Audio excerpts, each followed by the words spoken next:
మన పేరెంట్స్ లో కలగాలి. ఈ కలగాలంటే మంచి గురువు, ఉత్తమ గురువు వాళ్ళకి కరెక్ట్ గా అంటే దీని కౌన్సిలింగ్ కాదు బట్ చెప్పగలిగి ఉండాలి కరెక్ట్ గా.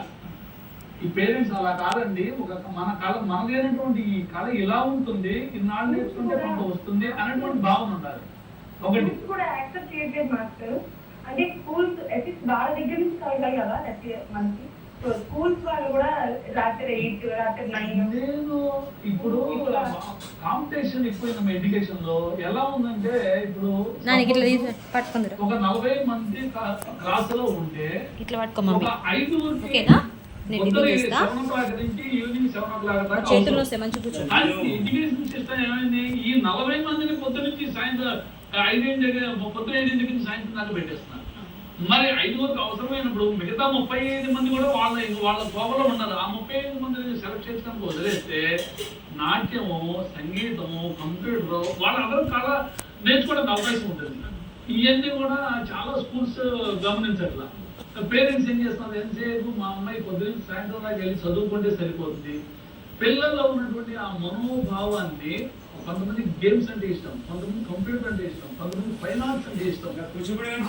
పిల్లల్లో నేనేం చెప్తానంటే, పిల్లల్లో ఉన్నటువంటి మక్కువని వాళ్ళలో కనిపెట్టి అది కనుక తీసుకుని వాళ్ళలో కనుక పెంపొందించి చేస్తే అది ఏదైనా తొందరగా పైకి వస్తుంది. ప్రొఫెషనల్ కోర్సెస్ అంటారు దాన్ని. ఎంతసేపు మా అబ్బాయి ఇంజనీర్ అయిపోవాలి, డాక్టర్ అయిపోవాలి, లేదా ఇక్కడ అయిపోవాలి అని మొదటి వాళ్ళకి ఇంట్రెస్ట్ ఉన్నా లేకపోయినా మనం మోటివేట్ చేయడంలో ఫస్ట్ దెబ్బతింటున్నాం మనం.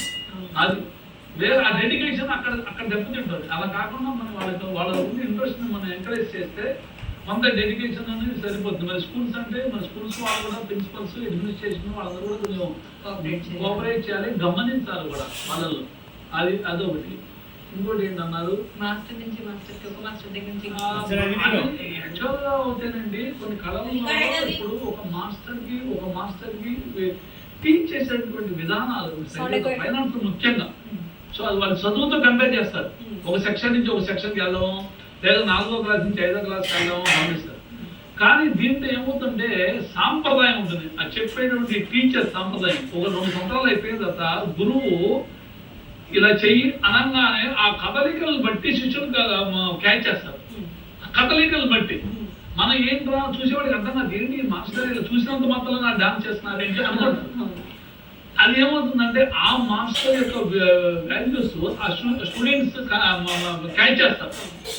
తర్వాత ఈ చేతులు పట్టే విధానం కానీ, బాడీ యొక్క మూమెంట్స్ కానీ, ఇవన్నీ కూడా ఆంగిక అభినయాలు కానీ, సాత్విక అభినయం, ఇవన్నీ కూడా గురువు నుంచి వచ్చేటువంటి ఆ శిక్షణ గురువులోనే, గురువు ద్వారా వస్తుంది. ఇంకో గురువు అనేటువంటి మళ్ళీ మొదలకు వస్తుంది. అందుకని వీళ్ళంత వరకు పరిపక్వత వచ్చేదాకన్నా సరే. పూర్వకాలంలో ఎలా ఉండదంటే, ఒక గురువు దగ్గర నేర్చుకుని ఇంకో గురువు దగ్గరికి వెళ్ళాలంటే ఈ గురువు దగ్గర నేర్చుకుని క్షుణ్ణంగా నేర్చేసుకున్న తర్వాత ఫర్దర్ గా అంటే ఇంకా ఎంఏ కోర్సు లేదా టీచింగ్ కోర్సు అడ్వాన్స్ కోర్సుగా పెరగడం జరిగేది. అడ్వాన్స్ కోర్సు లేవు, మొదటి నుంచి అడ్వాన్స్ కోర్సు లేవు. అందువలన మీకు అన్ని కూడా సరిగా లేవు. అది ఎందువలన అనేది కూడా తెలియట్లా. అది ముఖ్యంగా మన పేరెంట్స్ గమనించాలి. పిల్లలకి ఏం తెలుస్తుంది, పిల్లలు తెలియదు కదా. ముఖ్యంగా పేరెంట్స్ ఎంత గురువు చెప్పినా కూడా 4 రోజులు గురువు దగ్గర నేర్చుకుంటారు, 2 రోజులు 4 రోజులు గురువు దగ్గర నేర్చుకుంటారు. అట్లా కాదు, పూర్వకాలంలో కూడా ఉండేది ఇది. ఇప్పుడు మా నాన్నగారి దగ్గర నేర్చుకున్న వాళ్ళు మద్రాసు వెళ్ళి మాస్టర్ దగ్గర చంద్రసత్యం గారి దగ్గర నేర్చుకున్నారు. వాళ్ళకి మా నాన్నగారి దగ్గర నేర్చుకునే పరిపక్వతగా అయిపోయిన తర్వాత మా నాన్నగారే ఇంకా నా దగ్గర చాలా సంవత్సరాలు నేర్చుకున్నామా, నువ్వు అడ్వాన్స్ కోర్సుగా మద్రాసు వెళ్ళి నేర్చుకోలేదు, కూచిపూడి వెళ్ళి నేర్చుకోలేదు, బలానా అని చెప్పి వీళ్ళే వెళ్ళి సజెస్ట్ చేసి చేసేవాడు. ఇప్పుడు అక్కర్లా, ఒకటే సజెషన్.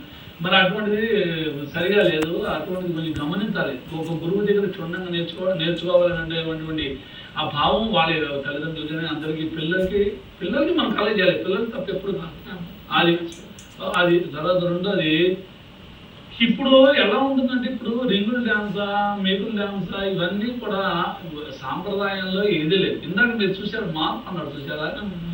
ఇప్పుడు మార్పు అనేది పూర్వకాలంలో మొదటి నుంచి కొన్ని 100 సంవత్సరాల క్రితం కూచిపూడిలో చెంబు పళ్ళెం ఉన్నదా? లేదు.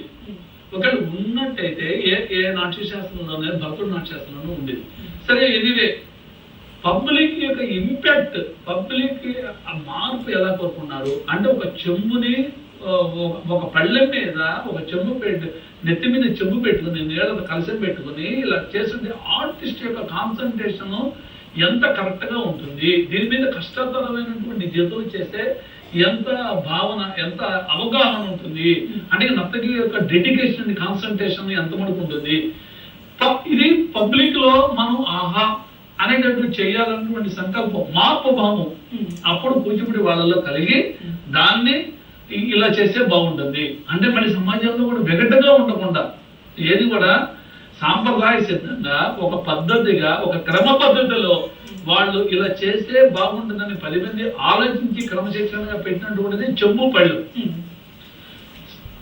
సరే ఇక రింగులు ఏదంటారు అవన్నీ లేవు పెట్టుకున్నారండి, ఎట్లా ఉంటుందంటే ఏమన్నా ఆ పక్కన వాళ్ళు ఏదో రింగు చేశారండి ఈవెంట్ వాళ్ళు అడుగుతూ ఉంటారు కదా, వాళ్ళు ఏదో రింగు చేసేస్తారు వీళ్ళు మేకలు చేసేస్తారు వాళ్ళు ఏదో చేశారంటే ఇంకా దాన్ని బట్టి వాళ్ళు కూడా కొంతమంది కూడా ఏదో ఈవెంట్ వాళ్ళు చేశారు, మన 2 ప్రోగ్రామ్స్ వస్తుంటే మరి ఈ మధ్యలో సభా ప్రోగ్రామ్స్ కూడా చాలా తక్కువైనా అని చెప్పి వాళ్ళు చేయడం జరుగుతుంది.